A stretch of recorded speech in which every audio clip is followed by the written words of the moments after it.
Mramor se je pogreznil v zemljo, nova finančna ministrica pa je Mateja Vraničar Erman. Bojda sposobna in izkušena ženska. No, medtem pa je v javnost na dan prišel posnetek Vraničarjeve, ki kot članica društva Zdrava atmosfera o politiki in načinu njenega dela razpravlja v milo rečeno nenavadnem krogu. Zdrava atmosfera, a ni to un kult, ki se zbira v kleti od frančiškanov? Naša finančna ministrica je članica kulta, kjer prisegajo na nematerialnost. Ministrica za finance, za Boga. Kaj bo naslednjo, Cerar, a? Minister za obrambo John Lennon. Notranji minister Silvo Plut. Ali bojo za ministra za zdravje dali Igorja Bavčarja, ali kaj bo? A se vam je zmešali? Dej, ministrica Vraničar popolnoma zaupa učitelju in Hrvatu, kolikor gre to skupaj, Dragutinu Barušiču. Tukaj ga vidimo v družbi nadomestnega škofa.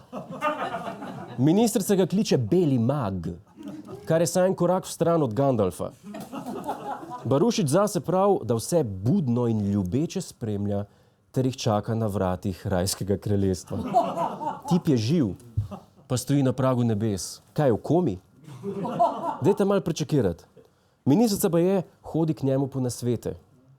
Zdaj, ne bi mogel biti minister samostojen v svojih odločitvah, ne pa mu, da mu nasvete daje nek Rasputin. Ko je to zgledali? Joj, Beli mag, te finance so čist vriti, kva ne naredim? Matejka moja, ti moraš da ukineš pare. Odmah. Valuta mora da je svetlostni impuls. Kaj pa ne naredim z davki? Davki neka ostanu, ipak moraš da platiš članarino v kultu. A nam gre res tako slabo. Vrač naj nam reši zdravstvo, gospodarstvo pa eksorcist. Super. Ampak stvari postanejo še bolj čudne. Ministrica Vraničar je namreč na enem od srečanj kulta govorila o delovanje iluminatov si je nadelo masko, da skrbi za napredek človeštva. Torej vsi doživljamo svetovno krizo, ki je umetno ustvarjena. Da lahko peščica še naprej nekaznovano zastruplja človeštvo s farmacijo, gensko spremenjeno hrano, umetno sproženimi epidemijami, vremenskimi spremembami in naravnimi katastrofami. Kuku. Kako sproti iluminatom, če vsak dan delaš z njimi? Ne mi reči, da Klemenčič ni iluminat. No, poglej. Razen, če nisi ti podtaknjena, da iluminate zrušiš. Kaj Joko Ono, kaj je razdrla bitle. Ampak glej, to, kar si prebrala, je pa že malo srhljivo. Če človek ne bo postal človečen, nas čaka 3 dni teme. Zavladala bo takšna tema, da ne bomo videli tik pred nosom. Mraz bo hujši, kot si ga lahko predstavljamo, elektrike ne bo, sonca ne bo, divjali bodo demoni, ki jih bomo privlačili s svojimi strahovi. Taka tema bo, da ne bomo videli tik pred nosom. To, ko boste dobili dohodnino, ne boste plačali. Niste plačali, nič nisem videl!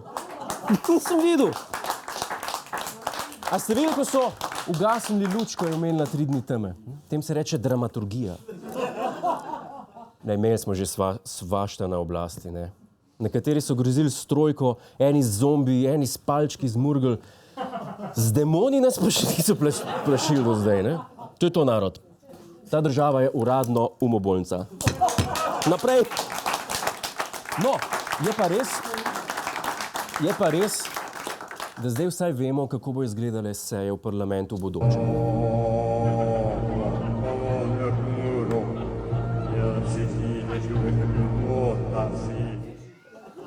Saj s Tomom Cruzom se poštekala. Kaj pa Smerar? Smerar je rekel, da je prepričan, da njena zasebnost ne bo vplivala na njeno profesionalno delo. Itak. Saj doktor Mengele je imel rad jude, ni imel. Fejs dečko. Čas je preveč spil, pa jih je malo potolklo. Jaz vem sam nekaj. Ful zabavno bo, če slučajno čez par mesecev ugotovimo, da je poduhovljena in poštena Mateja počela kaj koruptivnega. Recimo, lifrala kakšen denar za belega maga. Hvala za ogled, ne pozabi pa tudi na Ta teden z Juretom Godlerjem ob četrtkih ob 22:40 na Planetu.